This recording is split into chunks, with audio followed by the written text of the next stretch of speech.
Okay, the finance minister there talking about the fact that we need to be disciplined in our spending.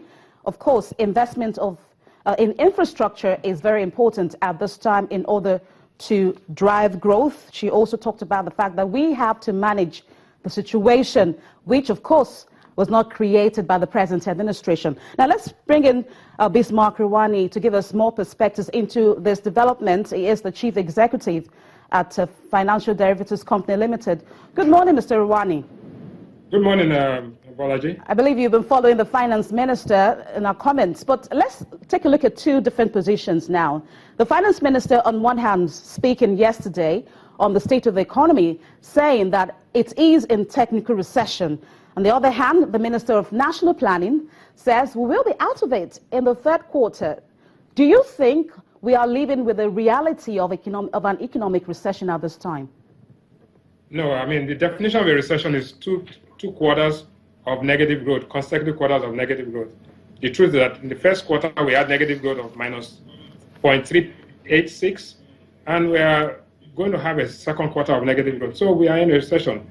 Splitting of hairs as to whether we are there or we are technically in recession is not important. The most important thing is that we should realize how to get out of it and how soon, because of the stimulus program. The stimulus package which the Minister of Finance alluded to has started, but the impact is not going to be felt so soon. She is optimistically thinking that in the third quarter we'll see a recovery. We believe that we will see the recovery in the fourth quarter or first quarter of 2017. And that is nothing in the life of a nation. Now, depending on crude oil receipts is obviously not realistic any longer for the economy. And that was again stated by the finance minister. Now, how do we continue from here? Are we paying enough attention to diversification, which has been said time and time again? Diversification is a long-term objective. The short term, you need stability. And is ensuring that the exchange rate is in equilibrium, ensuring that the spending program and an investing program takes off and the impact can be felt. This is not going to be a silver bullet. It's going to take some time. So I don't want anybody to have a sense of optimism so that we can create a crisis of false expectation. The reality is that Nigerians are not going to be better off in September than they are in July. They are not going to be better off in October than they are in July. But towards the end of the year, in November, December, we'll begin to see the early signs of a recovery. And that's the most important thing. The recovery process will start because we are investing, we are borrowing, and we are spending, and we are employing. All of those begin to have a multiplier effect, and you begin to see it totally around January, February. That's the realistic picture. Today, we are in recession, and we have started the journey out of it. So, no matter what improvement we have at the end of the year, we will also have the slash as reported by the IMF in its World Economic Outlook in terms of growth rates. That would also be met, right? Yes, but don't forget that economies are cyclical. You go down. The point is that how sharp is the recovery going to be? And have you started doing those things? The truth is that we have started the stimulus package, but it has been very impactful. Don't forget that budget we had was based on an exchange rate of 196. It was based on an oil price of 38 and based on production of 2 million barrels. Those assumptions are no longer valid.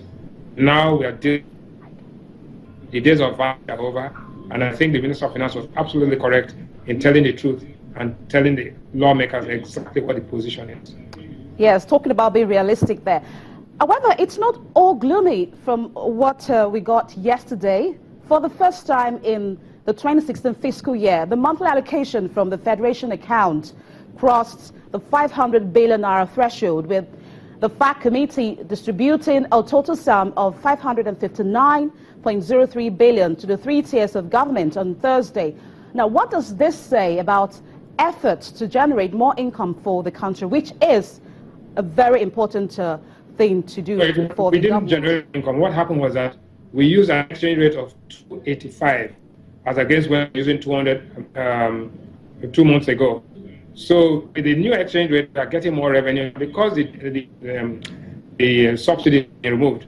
That's why you have gone from an of 260 billion last month to 550, and next month is going to be even higher. You're sharing about 7 billion. What is that the states are going to be able to pay salaries, the backlog, stop all this nonsense about bailout and deal with the reality of injecting and actually getting the economy back on track.